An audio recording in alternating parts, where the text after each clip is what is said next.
మరి ఈ ప్రభుత్వం ఏం చేస్తా ఉందని అడుగుతాను. చంద్రబాబు నాయుడు అనే వ్యక్తి ఏం చేస్తా ఉన్నాడని అడుగుతాను. నిద్రపోతున్నాడా? గాడిదలు గాయడానికి కానీ నిద్ర ముఖ్యమంత్రిగా చేసింది కాదు కదా, గాడిదలు కాయడానికి కాదు కదా, పట్టించుకోవాలి కదా రైతులను.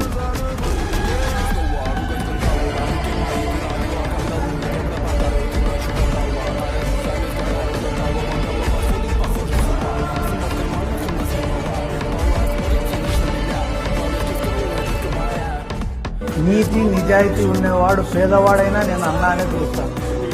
నీతి నిజాయితీ లేని రౌడీ సీటర్లను గూండాలను జగన్ రెడ్డిని నేను చిన్నప్పటి నుంచి చూస్తున్నాను.